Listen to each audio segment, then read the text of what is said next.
여러분 안녕. 안녕하세요. 네, 오늘도 축구 동아리반 또 두 번째 시간인데 또 못 보던 분이 나오셨네요. 제 친구예요. 또 친구야? 정순주를 이겨라 기억나시죠? 정순주를 이겨라. 그게 바로 옐로우잖아요. 음. 옐로우에서 또 저를 이긴 분이 있는 거야. 아. 아, 왜 이렇게 이 세상에 매력적인 사람이 많은 거야. 그래가지고 오늘 또 저를 이겼길래 데리고 왔어요. 근데 지금 포스가 좀 그러니까. 심상치가 않아요. 복장이 예사롭지 않아요? 어디 협회에서 나오셨어요? 아니 뭔가 좀 축구판에서 많이 본 것 같기도 하고. 일단 성함이 어떻게 되세요?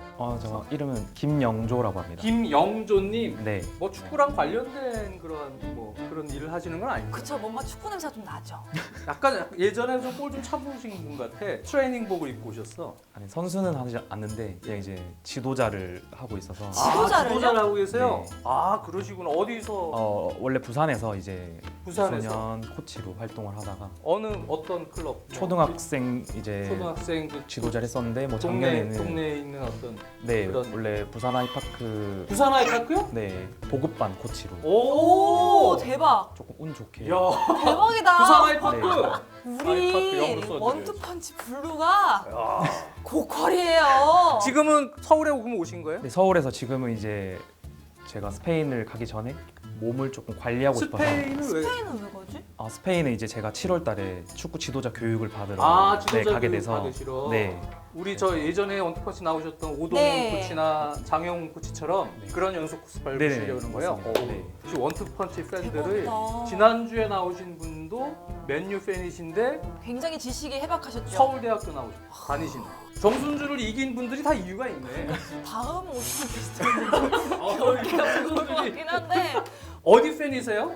실제로 팬은? 원래는 제가 맨유 팬인데 맨유 저번 팬이시고. 주에 이제 다뤘으니까 첫 번주에 네, 다뤘으니까. 저는 사실 뭐 이강인 선수도 굉장히 좋아하고 이강인 선수. 네. 이강인 선수 그럼 얘기를 네 좋습니다. 이강인 선수 얘기를 오늘 해볼까요 그러면? 네. 요즘에 뭐 팬들 아시다시피 지금 발렌시아가 지금 상당히 지금 분위기가 어수선하죠. 네. 맞아요. 감독이 하비 그라시아 감독이 경질이 됐어요 결국은. 음. 되고 지금 감독 땡 많이 하시던 수석 코치 보로 코치가 지금 감독 대행으로 남은 리그 4경기를 치르기로 했죠.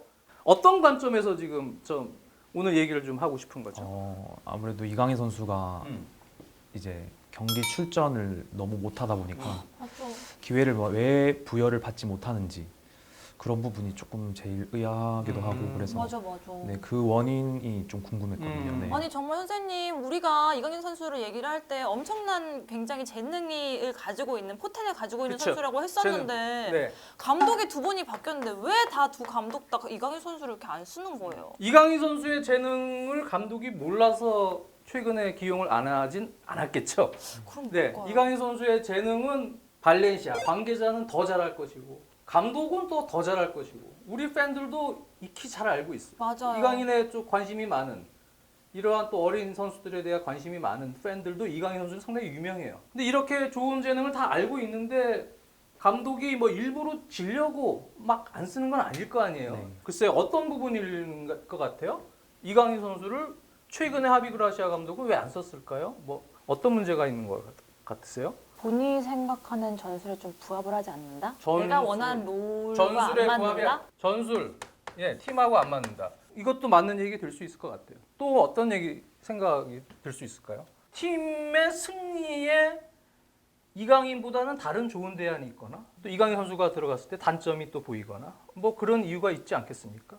또 뭐 어떤 부분이 있을까요? 최근에 경질되신 감독님 경기는 본 적이 없어서 음. 그 이전 감독님 셀라데스 감독. 있을 때는 뛰다가 첫 번째로 교체될 때가 많았잖아요. 이강인 선수가. 그러니까 뭐 분명히 뭐 체력적인 이유도 있고 뭐 아니면 체격적으로 유럽 선수들에 비해서 좀 작은 부분도 있고 뭐 여러 가지가 체격? 있겠지만 사실 이강인 선수가 있었을 때 득점이나 뭐 기회적인 창출 능력은 뛰어났는데 오히려 첫 번째 교체를 했던 것에 이제 관계자나 여러 팬들이 좀 실망을 했던 것 같아요. 근데 그런 부분이 사실 전술적으로나 감독이 봤을 때는 왜 빼는지가 궁금.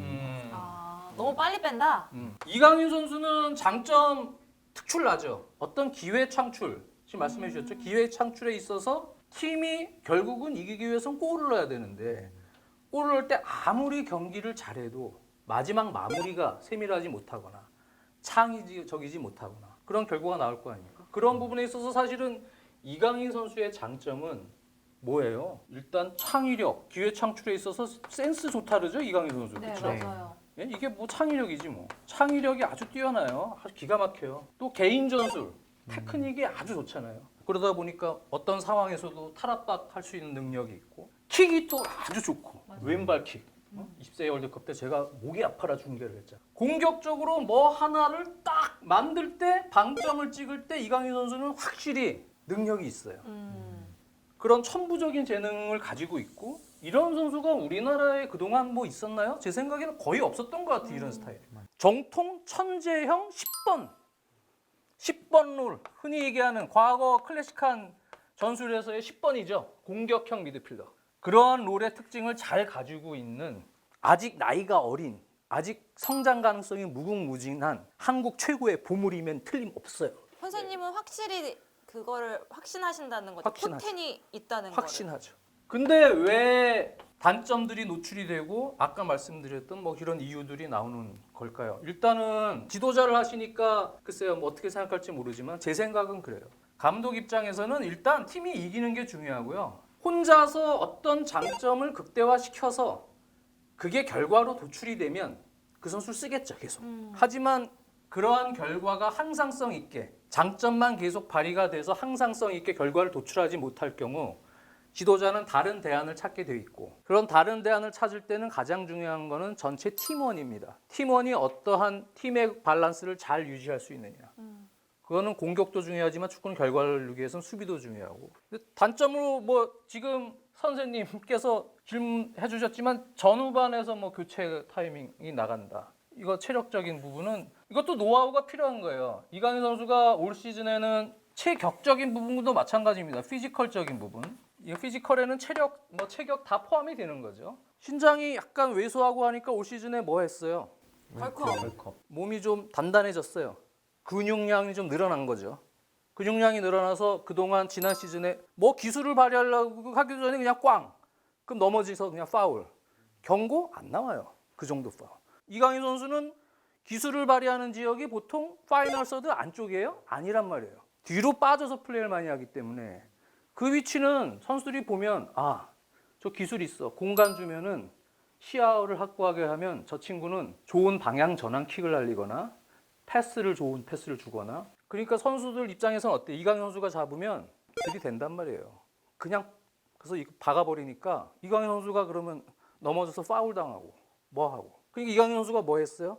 버텨내는 힘을 유지하려고 근력을 많이 올렸어요. 나름대로 이강인 선수는 지난 시즌보다 제가 보면 많이 좋아졌어요. 좋아졌음에도 단점은 여전히 나와요. 감독이 볼 때는 어떤 단점들이 보일까요? 체격에서 나오는 부분은 뭐가 있어요? 공중볼 싸움, 뭐 수비에 관련된 부분입니다. 그렇게 되면 세컨볼 싸움, 이 전체적으로 뭐 수비랑 관계된 거죠. 중요한 거예요, 사실은. 감독은 팀의 밸런스에 있어서 롱볼을 했을 때 이강인 선수가 요즘에는 보통 롤이 뭐 이강인 선수는 롤 하면은 공격형 미드필더 10번 위치나 아니면 투톱일 때 요즘처럼 세컨 스트라이커, 투톱과 같은 세컨 스트라이커 위치나 뭐 마르셀리노 감독 시절처럼 윙어 겸 프리한 움직임을 갖는 측면 윙어 역할이나 뭐 그런데 한정돼 있었잖아요. 왜? 수비력이 약하니까 피지컬이 조금 약하니까 이 아래에서 수비를 하면서 버티는 허리 라인이나 다른 데로는 못 넣는단 말이에요. 또 뭐 있어요? 스피드가 뭐 느리다? 저는 이거는 사실은 물론 스피드가 발빠른 윙어처럼 이강인 선수가 이렇게 빠른 윙어는 아니잖아요. 아니지만 요거는 제가 요즘에 보면은 그렇게 느리지도 않아요. 속도를 달고 갈 때 하고 템포를 좀 조절할 때를 잘 노하우를 익히면 충분히 활용할 수 있는 정도의 스피드라고 좀 보여져요. 10번 롤에서. 수비를 할 때도 이강인 선수 수비하는 방식을 보면 어때요? 수비하는 것도 상당히 기술적인 움직임이 요구가 되는 거예요. 그냥 무작정 저 선수가 잡았다고 달려들면 그건 압박이 아니에요. 적당하게 어떤 라인에서 이 공의 줄기를 끊을 수 있는 포지셔닝을 잡고 그 위치에서 지역 방어와 압박을 병행을 하고 또 본인이 달려들더라도 스프린트를 해야 되잖아요. 네. 체력 소모가 상당히 그런 게 심한 거예요. 근데 뭐 선수들이 전후반 90분 동안 뛰는 어떤 체력적인 어떤 사이클의 노하우는 단기간에 익혀지는 게 아니에요. 경험으로도 익혀지죠. 맞아요. 경험. 공중볼도 마찬가지예요. 이영표 선수 같은 작은 풀백이 유럽 무대에서 살아남기 위해서 본인이 내 신장으로는 이런 식으로 수비를 해야 되는구나. 이런 식으로 공중볼 처리를 해야 되는구나. 본인이 스스로 노하우를 익히는 시간이 꽤 걸렸다고 하잖아요. 이영표 선수가. 네. 그것처럼 세컨볼, 공중볼 또 순간적으로 이강인 선수가 막 달려드는 경향이 있거든요. 네. 수비가 아직 제가 보면 서툴러요. 그냥 무작정 열심히는 뛰어요. 좋아요.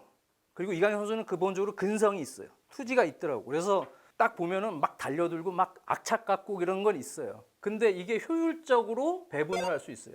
그것도 어떤 공간으로 상대의 볼 주기를 차단할 수 있는 공간으로 자기가 압박 동선을 잡는지 또 압박을 적당하게 어느 정도 안배를 해가면서 해야 되는 건지에 대한 노하우는 아직 부족하단 말이에요. 시간이 필요합니다.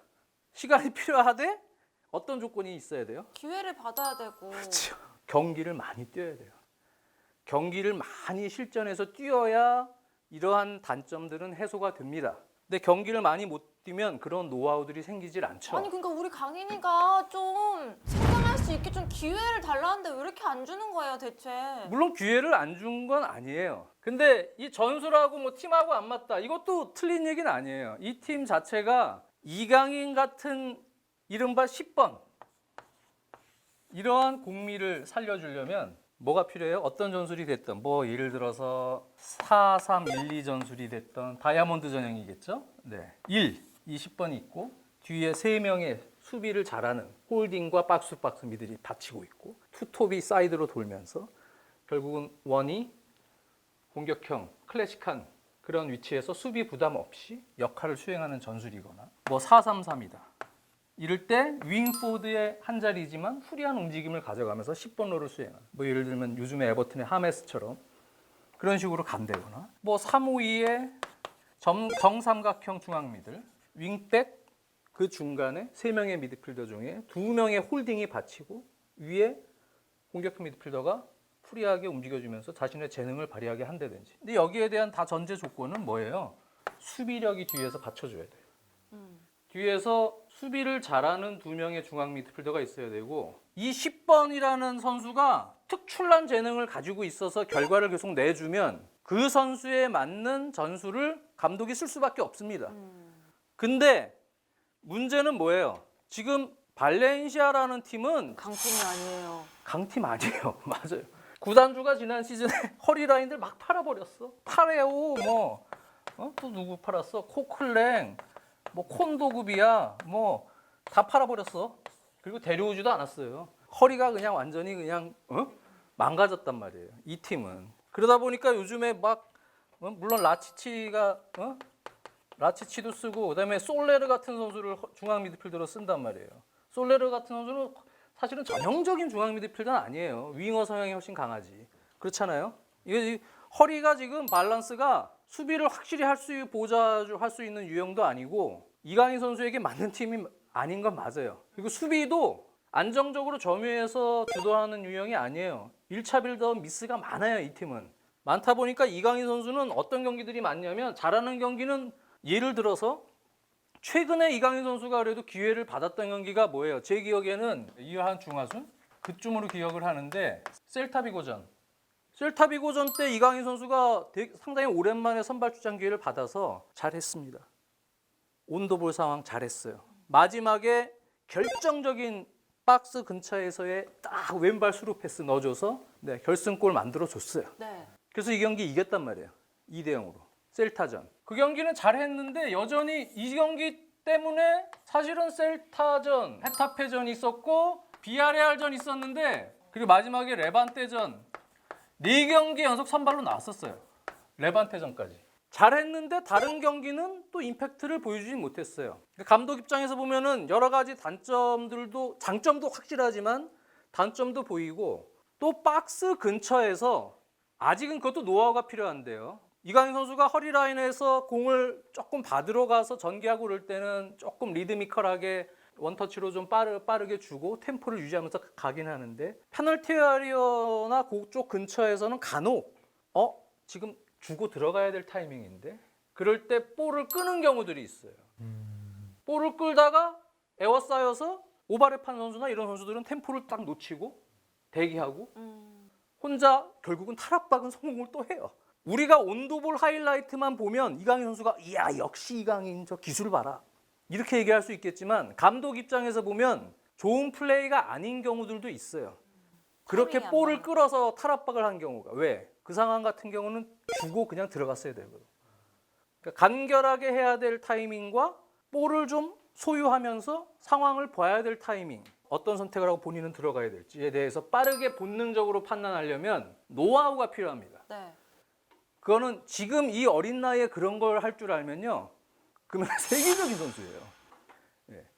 그거는 게임을 많이 뛰면서 좋은 감독 하에서 좋은 전술 지도를 받으면서 본인이 노하우가 쌓여야 시간이 지나면서 성장하는 거예요. 손흥민 선수는 뭐 처음부터 잘했습니까? 손흥민 선수도 프리미어리그 첫 해 와서는 오프더볼 움직임의 단점이 꽤 있었어요. 근데 여기 와서 금방금방 본인이 노력을 했기 때문에 쭉쭉쭉쭉 그런 부분들을 올라가면서 지금 상당히 좋은 움직임을 가지고 뛰는 그런 윙포워드 겸 공격수가 된 거죠. 제가 볼 때는 그런 거예요. 이런 부분들이 이때는 기회를 줬단 말이에요. 이게 벌써 2월 중하순부터 이어진 경기들인데 계속 선발, 헤타페전, 비아레알전, 레반테전. 레반테전은 3백으로 바꿔보기도 했어요. 이때 허리라인에 막 징계자 있고 막 이래서 3백 바꾸면서 이강인을 게데스 그리고 어쨌든 이강인 선수가 프리한 3-4-2-1 역할을 맡았었어요. 여기 3명의 3백, 여기 4명. 그러면서 약간 3-5-2의 정삼각형 형태의 공미처럼도 한번 하비그라시아 감독은 써본 적은 있어요. 물론 이 뒤에가 이날 징계자들이 많아서 제대로 된 멤버가 아니었죠. 그리고 이 경기 나머지 경기들은 4-4-2의 세컨 스트라이커로 맡겼는데 셀타전에는 결과를 냈어요. 이강인 선수가. 나머지 경기는 역시 장점을 살려서 결과를 못 냈단 말이에요.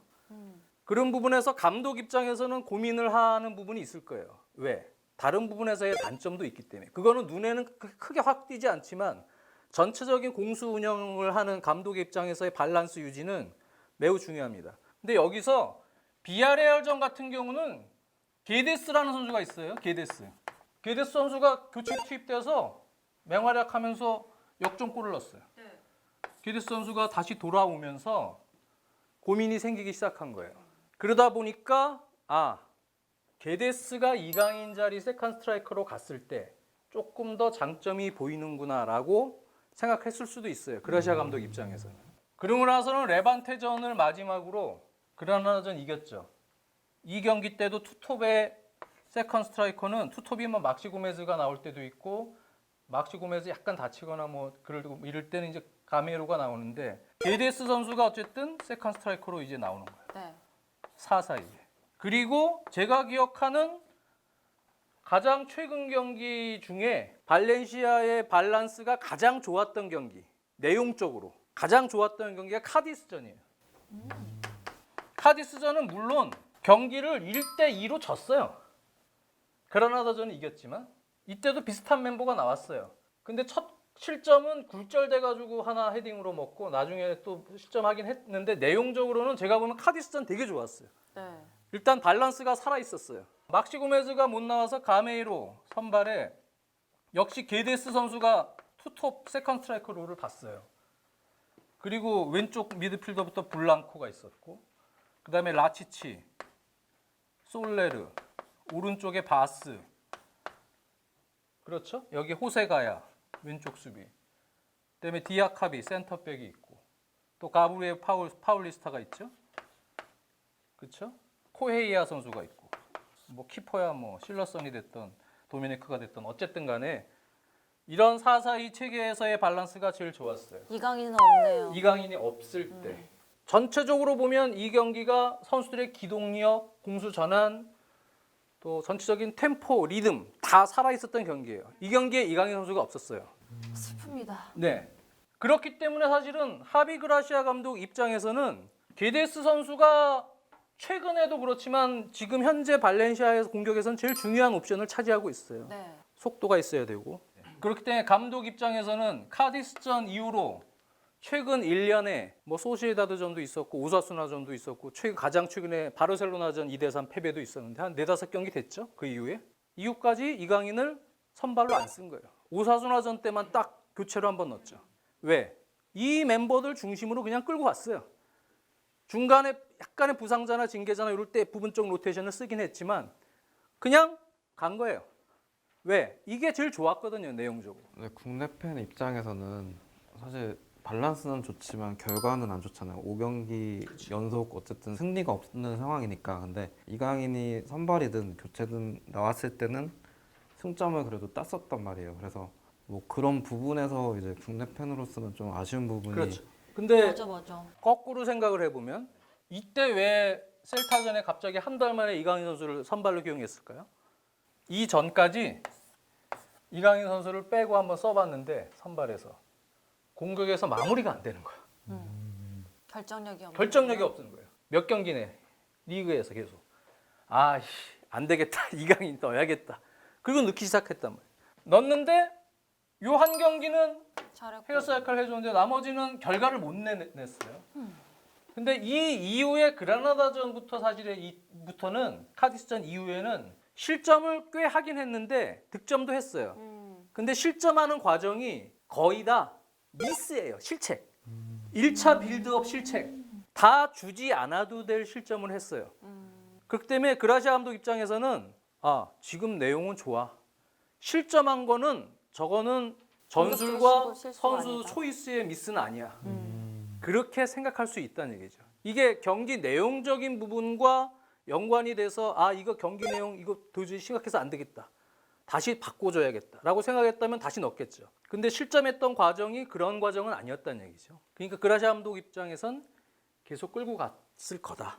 근데 궁금한 게 그러면 이강인 선수가 선발로는 못 나오더라도 교체 첫 번째 옵션으로라도 이렇게 나와서 흐름을 바꿀 수 있는 그런 능력이 충분하다고 보는데 이제 아예 교체 명단에서도 가끔씩 빠지거나 아니면 들어가도 경기에 출전을 못하는 빈도수가 늘었는데 그 이유는 그건 이제 왜 감독의 성향이겠죠. 성향 네. 전체적인 수비까지도 고려한 밸런스를 계속 생각을 하는 거고 강인이가 들어갔을 때 고립되다가 문제가 생길 수 있고 또 이 팀은 사이드 공격이 많잖아요. 네. 이강인 선수가 이 들어갔던 경기들 중에 이때보다 조금 떨어졌던 부분 중에 하나가 뭐였냐면 이강인 선수는 투톱, 세컨 스트라이커 유형으로 들어가도 박스 안으로 공격 전환이 됐을 때 뒷공간으로 쇄도하거나 이러한 부분들이 올 시즌에는 많지가 않아요. 보통은 이 박스 근처까지 와도 약간 뒤로 빠지죠. 파이널 서드로 호세가야나 코에이아나 오바랩, 풀백들이 오바랩을 해서 파이널 서드 안쪽까지 사이드 터치라인 공격을 시도를 해도 박스 안에는 원톱 막시 고메즈나 가메이로나 이런 선수밖에 없는 거예요. 강인이는 뒤로 빠져 있고 왜? 크로스 공격이 많은데 강인이가 헤딩으로 넣거나 이런 유형이 아니고 쇄도에서 골을 넣는 스트라이커 본능이 아니다 보니까 약간 뒤로 빠지는 거죠. 그런데 게이데스 선수가 들어갔을 때는 게이데스는 윙어도 많이 봤지만 역시 세컨 스트라이커 위치에도 많이 봤거든요. 그 위치에서 스트라이커 같은 또 본능적인 움직임도 가져간단 말이에요. 뒤에서 요즘엔 어시스트를 잘 수행하지만 그러다 보니까 이강인 선수가 뒤로 빠졌을 때보다는 사이드 쪽 조금 단조로운 패턴의 이 발렌시아 공격에서는 아무래도 바스도 들어가고 기디스도 들어가고 이럴 때 박스 안의 공격자가 좀 늘어나는 이런 상황이 생긴단 말이에요. 그러다 보니까 감독 입장에서 후반에 이강인 선수를 저 공격수랑 바꿔줄까? 라고 할 때 약간 주저했을 수도 있다는 얘기예요. 위험 부담이 있으니까. 지금 보로 감독 대행은 조금 성향이 다를 수는 있어요. 그래서 남은 4경기에 이강인 선수에 대한 장점을 더 극대화시키는 운영을 한번 해볼 수도 있는 거고 중간에 어떤 절충점을 아마 찾는 노력도 해볼 거예요. 같아요. 어쨌든 간에 남은 이 리그 4경기가 이강인에게는 중요해요. 중요하고 지금 물론 계약이 여름까지라 1년 남았어요. 그래서 발렌시아 구단은 팔고 싶겠죠. 1월 이후부터는 보스만 룰 때문에 이적료가 발생을 안 해요. 지금 여름에 팔아야 빨리 팔아야지. 빨리 팔아야 되는데 지금 요즘에 출전 안 시키니까 다른 팀의 스카우터들도 이강인 선수의 가치를 어느 정도 볼지는 모르겠지만 그래도 남은 리그 4경기에서 중용을 받고 활약을 조금 해주면 마무리를 잘하면 가치는 엄청 올라갑니다. 여름에. 그 네 경기 되게 중요해요. 그럼 발렌시아가 팔고 싶다면 좀 보여주기 위해서라도 좀 그쵸. 기회를 주겠네요. 이강인 선수도 제가 볼 땐 아까도 얘기했지만 이 팀하고 잘 맞진 않아요. 여기 지금 전체적인 뭐 피터링 구단주가 또 투자를 안 하잖아요. 돈도 없어요 여기. 이강인 선수는 가는 게 좋아요. 지금은 이 팀은 일단 제가 생각에는 구단에 이적료 옮겨주고 어느 팀으로 갈지 어떤 감독 하에서 거기에는 어떤 성향의 선수들이 있고 어떤 선수인지를 잘 파악을 해서 가면 좋겠죠. 이강인 선수가 다음 시즌부터는 진짜 경기를 일단 많이 뛰어야 됩니다. 네. 많이 뛸 수 있는 곳으로 계속 지금 부족했던 부분을 지속적으로 점진적으로 성장시키기 위해서 본인이 노력을 해야 되고 지금 나이 때 자만하는 선수들이 간혹 있어요. 본인도 스스로 자만하지 말고 고쳐나갈 수 있도록 노력을 하는 것이 지금 나이 때는 제일 중요하다. 그래서 이번 여름 시작은 이강인 선수 얘기는 리그 끝나고 다음 이적 시장에 또 할 거예요. 이적과 관련돼서 어떤 팀이 좋을지 뭐 이런 거에 대해서 할 거니까 그때 또 얘기할 수 있고 또 어떠한 또 점들을 얘기할 수 있을까요? 어떤 부분들이 궁금할까요? 확실히 근데 현장 와서 들으니까 더 생생해서 좋은 것 같네요. 그래요? 나보고 싶었지? 아니 저는 사실은 이건 제 생각입니다. 여기 오늘 그냥 같이 팬이시지만 지금 어린 선수들을 지도하고 계시기 때문에 김영조 선생님께서 우리 어린아이를 가리키는 입장에서의 김영조 선생님 얘기를 사실은 좀 듣고 싶거든요. 맞아요. 어떻게 생각을 하세요? 이강인 선수의 발전 가능성에 대해서. 근데 확실히 이강인 선수는 기존에 우리나라에서 이제 어떤 배출된 이런 형태의 어떤 스타일의 선수는 아니다 보니까 저는 훨씬 더 그런 가능성은 높다고 봐요. 일단 해외에서 활동을 하면서 물론 그 스페인 스타일의 축구를 배웠겠지만 그 스타일의 축구가 저도 그렇지만 항상 TV에서만 이렇게 보던 스타일이고 저도 K리그를 무척 좋아하지만 K리그 선수들도 물론 수준이 정말 높다 이런 생각도 들었는데 막상 TV로 그 이강인 선수가 하는 플레이만 봐도 정말 좀 차원이 다르다고 해야 되나? 네, 정말 K리그 선수들도 정말 잘하지만 이강인 선수는 그냥 말 그대로 차원이 다르다라는 그 느낌을 많이 받았기 때문에 지금 출전 기회를 못 받더라도 향후에 더 좋은 팀으로 가든 아니면 뭐 팀에 남게 되더라도 더 많은 기회를 받아서 훨씬 더 큰 성장을 하게 될 거라고 생각합니다. 네. 알겠습니다. 오늘도 아주 연속으로 이 그 정순주를 이겨라에 오신 그러니까요. 분들이 좋으신 분이 오셔서 너무 기뻐요. 친구는 끼리끼리 논다고 하잖아요. 확실히 다르죠? 정순주를 이기면 여기에 오시는 거예요. 올 수 있습니다. 네, 그래서- 여러분들 저를 이기시기 바랍니다. 믿습니다. 네. 그래서 여기서 같이 원하는 주제를 대해서 한번 얘기를 해보는 그런 시간 갖는 거죠. 네. 그럼 다음 시간에도 한번 또 재밌는 주제를 가지고 찾아볼 수 있기를 한번 기대해 보겠습니다. 네. 다음 시간에 봬요. 감사합니다. 감사합니다.